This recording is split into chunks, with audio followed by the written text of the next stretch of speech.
Bloodbath sends PSEI crashing to a new 5-year low. Mr. President, PBM, anong gagawin natin? My goodness, sama-sama tayong bibili muli sa baba. Ang tuloy-tuloy pa to eh. So, last Friday, naalala ko sa umaga, nagbo-browse ako ng mga financial report, babasa-basa ako, and nakita ko pa yan eh, kulay green pa siya eh. Kakaroon siya ng parang rebound. Kasi parang parang nagkakalimutan na sa flood control nitong mga nakaraang araw.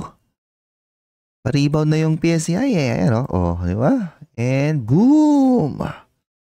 Bigla na naman siyang bumulusok pababa and mukhang pababa pa yan ng pababa in the coming days kasi we've got some new massive corruption scandal na pumutok. I'm not sure paano nila i-control itong bagong narrative. Okay, but for now mukhang dire-diretso pa to pababa, no? 5-3, no? So basically malayong-malayo na siya sa Janet Napoles na corruption scandal dati. Ito around 5-8 kasi Janet chipipay lang yung kay yung pork barrel ni Janet Napoles. Yung ngayon in hundreds of billions na yung usapan eh. And because of that, lagapak ang PSEI, negative 14% year to date. So si FMATF wala pa to pero down to next week kasi magli-liquidate yan eh, di ba? Siguro hindi pa sila sumasabay sa liquidation ng PSEI pero kailangan nilang mag-liquidate ng position next week, mag-rebalance, and once na ni-rebalance nila yung nilang position, magiging rin yan, mga negative 12, negative 13, blah blah blah. So, the Philippine stock market is still the worst performing stock market in the world. Sabi ko nga sa inyo, sama-sama tayong bibili muli. Ay hindi, sama-sama munang maiipit. Sama-samang magbebenta and sama-samang bibili. Kailan? Confident ka bang bumili? Yun yung tanong.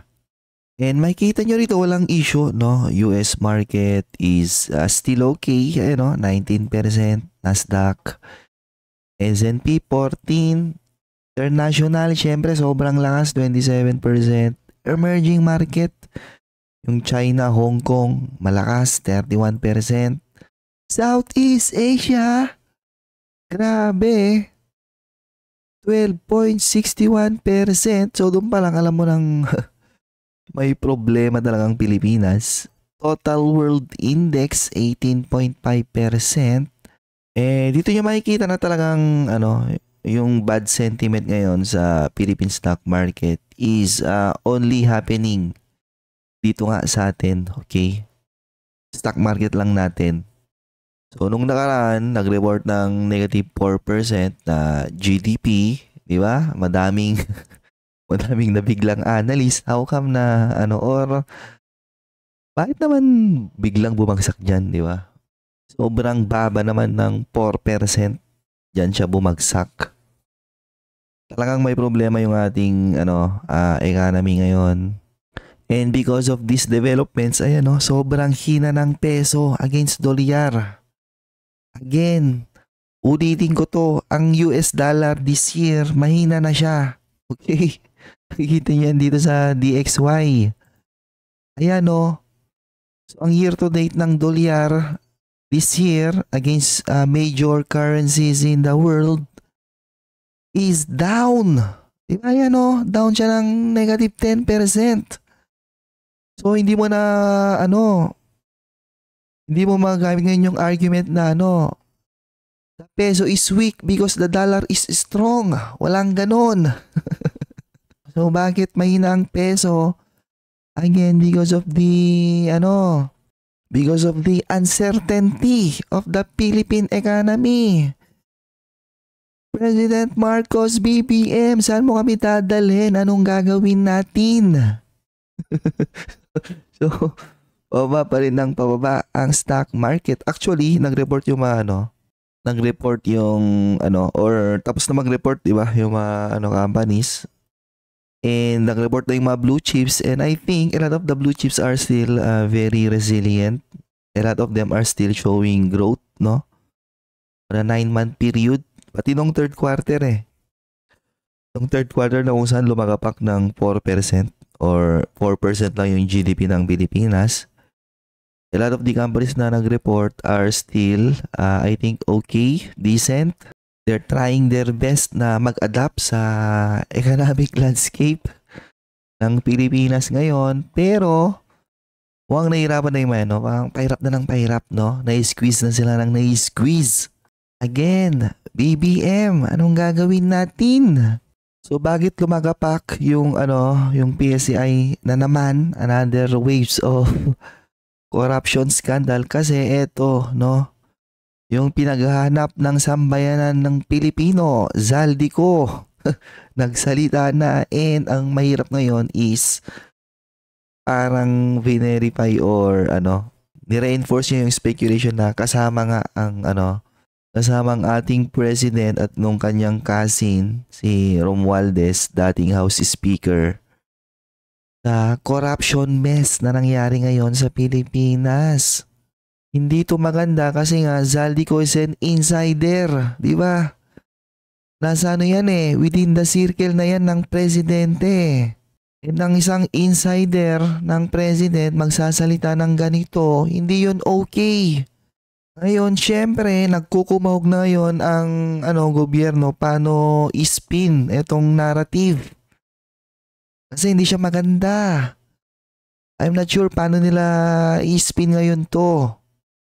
Paano nila babaguhin yung narrative na to? Kasi insider to Ang masama niyan, may mga documents siyang pinapakita. So, in the coming days or weeks, for sure magpapa-interview to ha? Nagtatago ngayon siya sa iba't ibang lupalop ng mundo, and for sure bago siya mahuli, papa-interview to. Maglalabas pa to ng madaming documents kung saan mag-introduce ulit yun ng mga panibagong headline. And yung mga headline na yan, di ba, it creates a sentiment, bad sentiment na as we all know, in the short term, sentiment is what drives the stock market kasi ang sentiment yan yung nagdadrive ng confidence ng mga investor. Bad sentiment, magbebenta sila. Good sentiment, bibili sila. Mga kanyang headline. Bad sentiment yan Mapabenta sila. Okay? We're done. It's over. However, my very well diversified personal dividend retirement portfolio is still holding up pretty well. 18.5% year to date. Actually, before mag-crash itong PSEI nung Friday, bumabalik na naman ako around 20% dahil nag-crash nga yung PSEI, ayun, di ba? So na-drag down na naman yung iba kong hawak. But still, I'm massively outperforming PSEI year to date by around by around 33%.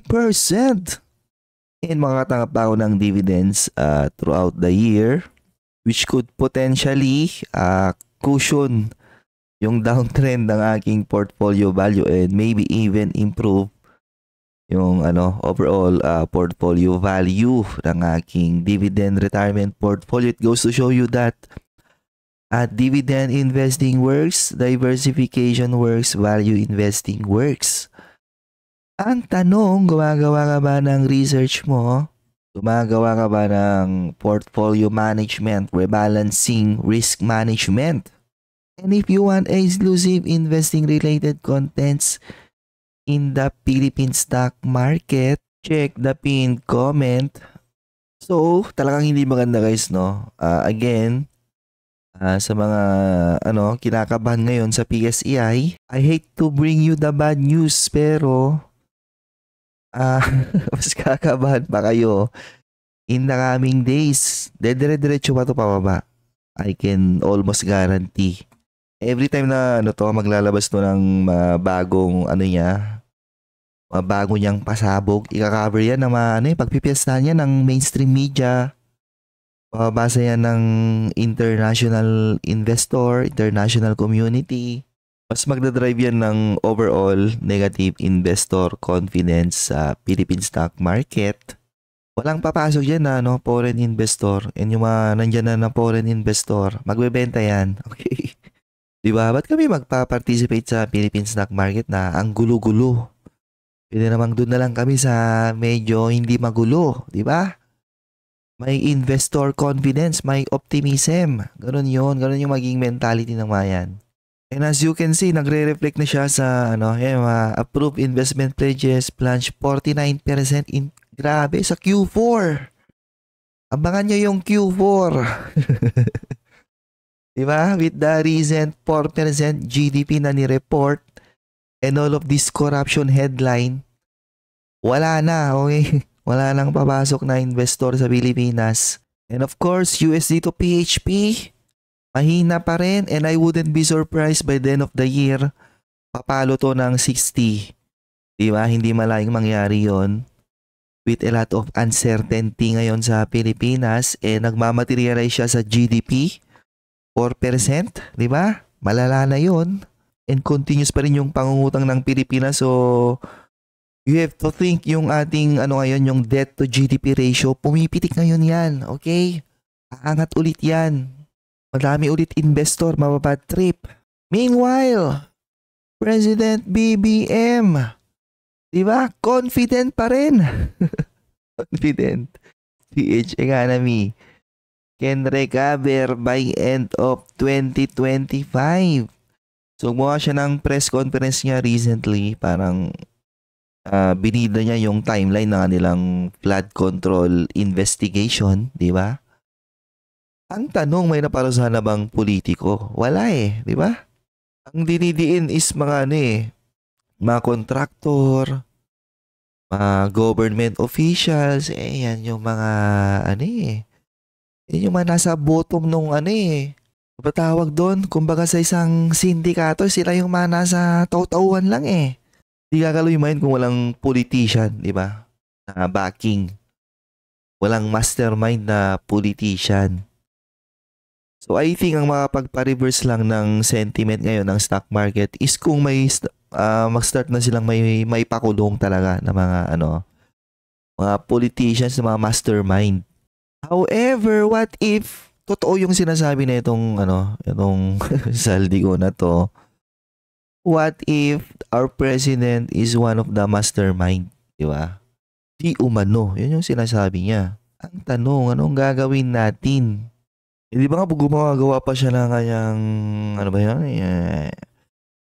independent investigation na parang committee, ICI? I-investigate ba ng ICI ang ating presidente? Di ba? Possible ba yun? Or baka naman history repeats itself? Baka mag-people power, no? Di malayong mangyari yan Sa sunod-sunod na nangyayaring baha sa Pilipinas, daming namamatay, ganun. Tumagdag pa yung mga visit na flood control headline na yan. Di malayong mag-people power yan So, ang huling people power ng Pilipinas based on Google search is